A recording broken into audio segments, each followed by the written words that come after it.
The next speaker, Mr. Fahmi Mohammed, who is the Social Media Operations Manager, Absorb Digital here in the UK, and he's going to be speaking on devising social media strategies for Takaful promotion. Assalamu alaikum. So I remember last year Iqbal was saying, okay, now we know what social media is all about and what are the potentials for it, and for next year he asked me, that means for this year, show us what we can do or how to actually do it, and let's see if I have done my homework well, and present to you how to devise social media strategies. So to quickly go through the agenda, we'll first look at the potential of social media, and in retrospect, looking at how it's relevant to the industry, and then we'll be looking at why do we need a social media strategy? Why the need for it? What is it? Because everybody is doing it, or do we actually need to be in a social space?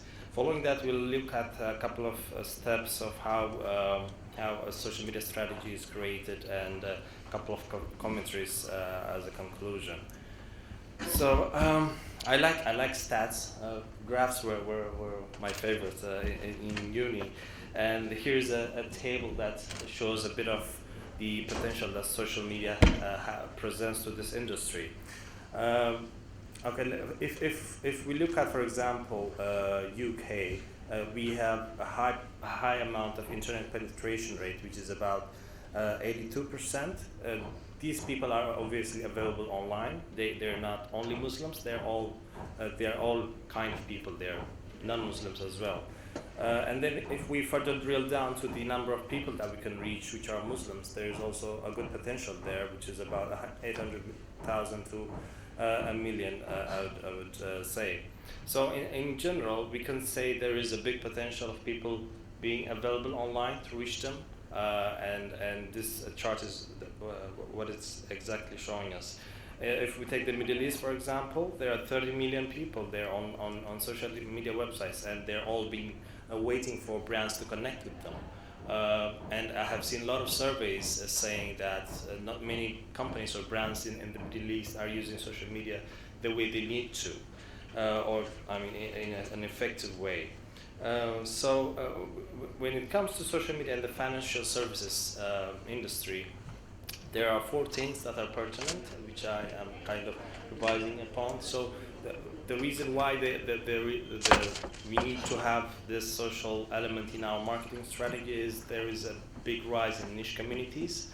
So people are trying to connect with each other based on different backgrounds, different interests, different dimensions of thinking and things like that. So and these platforms and these condensed communities are becoming more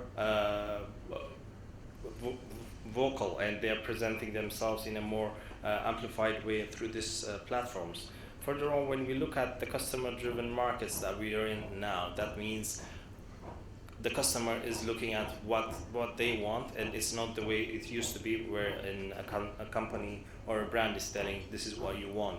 But then when we come to the Takaful industry, is the customer base actually aware of what a Takaful product is? Do they actually know what it is, to even go from that point of view and then trying to sell a product? Because there's no point selling a product to people who don't actually understand what it's all about. How is it different from a conventional insurance?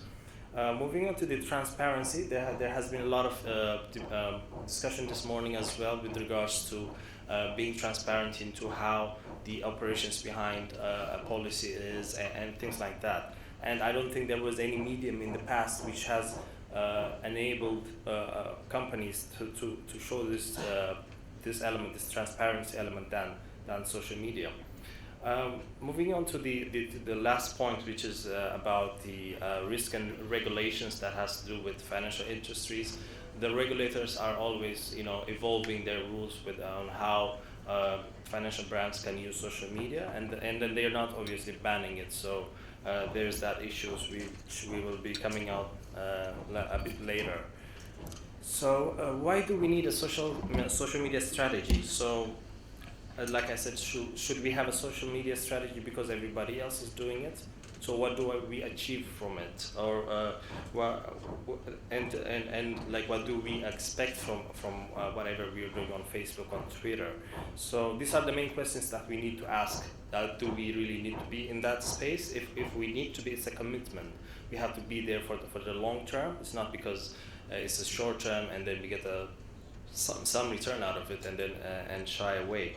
So essentially, a social media strategy will outline how to achieve and what to achieve from that activity.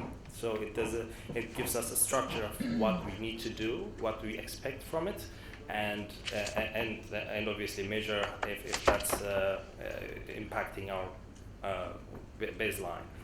Furthermore, we have seen a lot of social media fails. For example, this year there was an issue with McDonald's. They started to ask their community to share their McD stories, which is like what were their nostalgic experiences having been a McDonald's customer.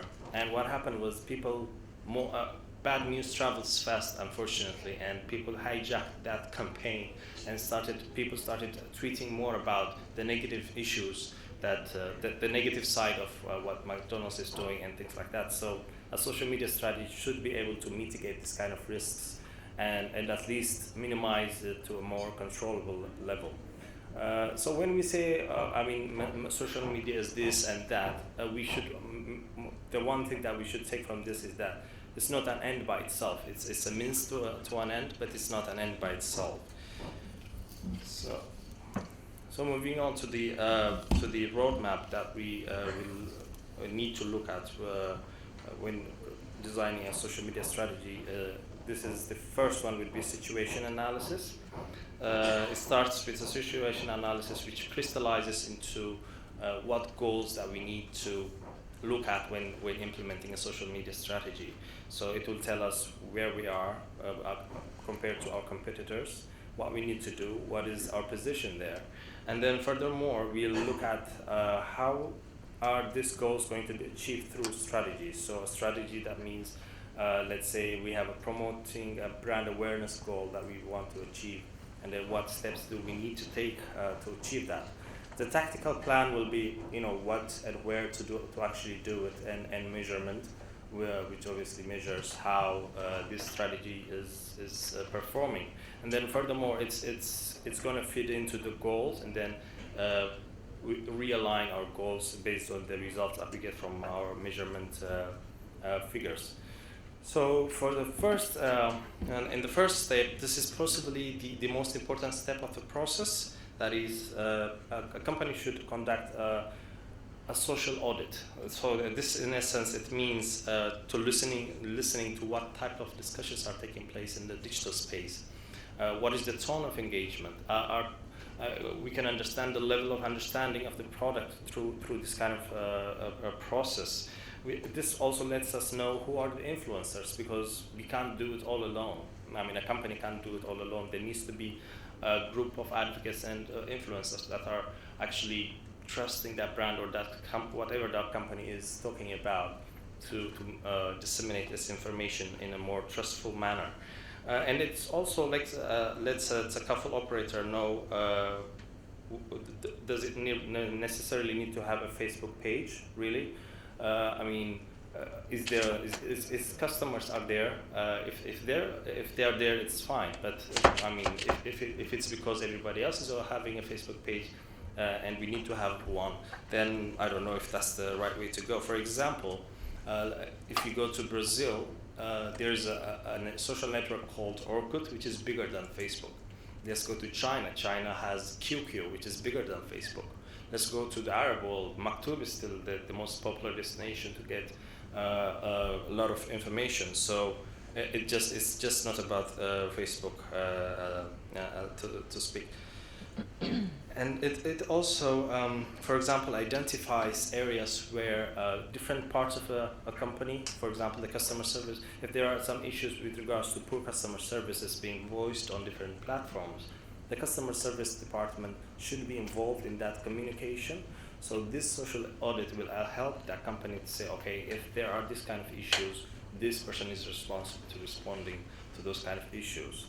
And then it's further, let's the company know the tone of engagement. That is, are we positioning ourselves in a more authoritative position when discussing with these customers, or are we talking in a more friendly tone or in a more professional tone?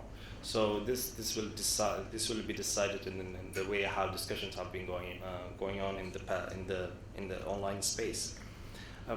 And last one is the measurement. That means it's some call it influence, some call it cloud, but at the end of the day, it's all about how influential is a brand A from brand B on a digital space, on a level playing ground, I would say.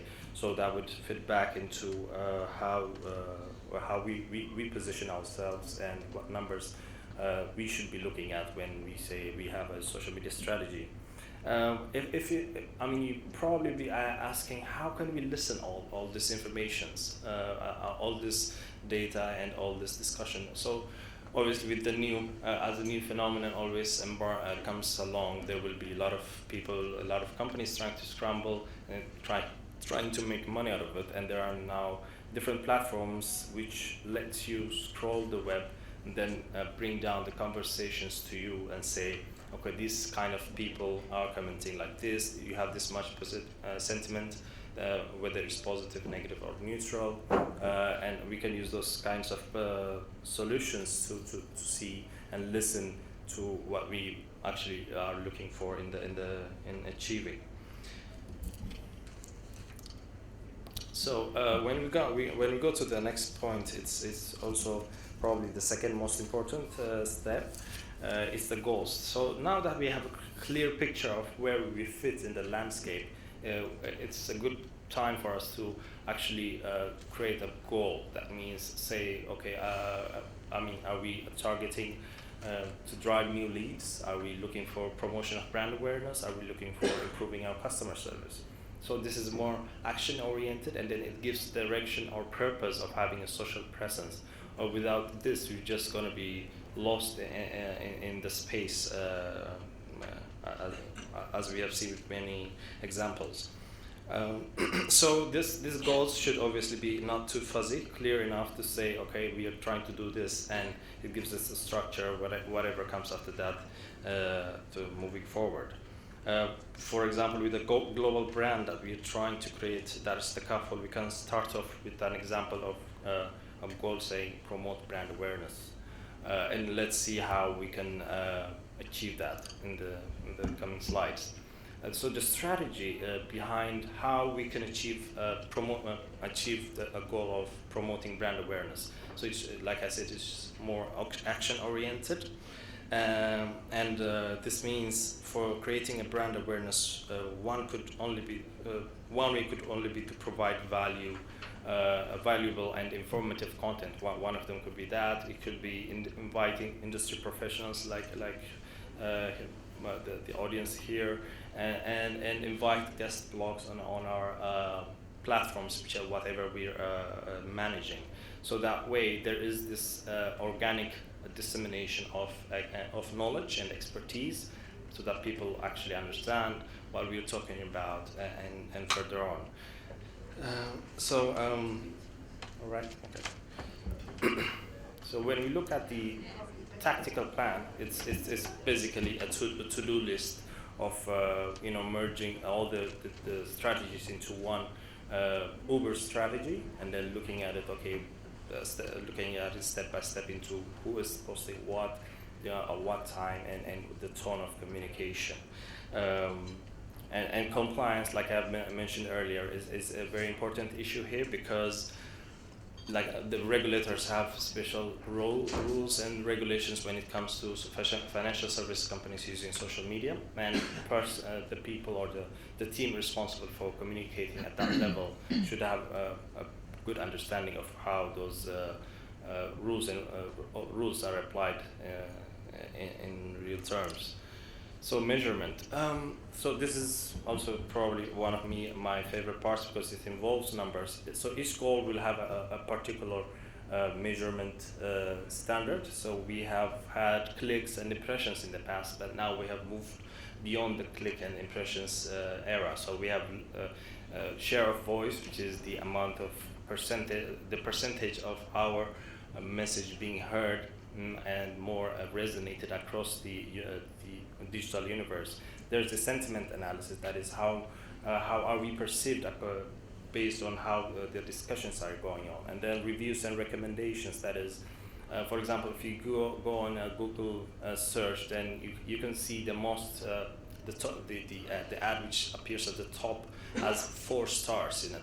So what Google actually does is it collates information and reviews from different review sites, and if you have good positive reviews, then you could possibly be on a top position of Google Ads with paying less than what others are paying, for example, on that position.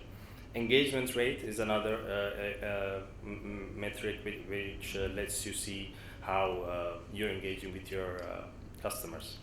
And concluding my speech today, I would say social media is a social media strategy is a living document. It's built to change. It's not a divine script, so to speak, and it's not going to stay there, and we need to stick with it. It's something we need to be evolving in the future. And I always say this: launching a Facebook page is not a social strategy. I mean, it's becoming more mainstream now, but that does not mean we have a social strategy behind it. If you have a Facebook page for improving customer service, yeah, then there is a social media strategy behind it. The third point is social media, the ROI of social media. People ask me, so what is the ROI of social media? And then I tend to say, okay, it all depends on how you look at it. First of all, are you running a branding activity? If it's a branding activity, then use whatever metrics you use to measure your branding experience in the past. You can add on to those earlier metrics that I have mentioned, and then that will give you some idea of your ROI. If you're running some direct response activity or performance based, then you will have direct sales that could be coming in from your social channels, and then there could be indirect sales, that is where a social channel has introduced something about your product, but then that person has converted or made a purchase through a different channel. So there is that direct and indirect relationship. So my last one it would be the need for commitment. Social media is, like I said, here to stay. It's a long-term commitment. It needs to be looked at in a more serious manner. It's not.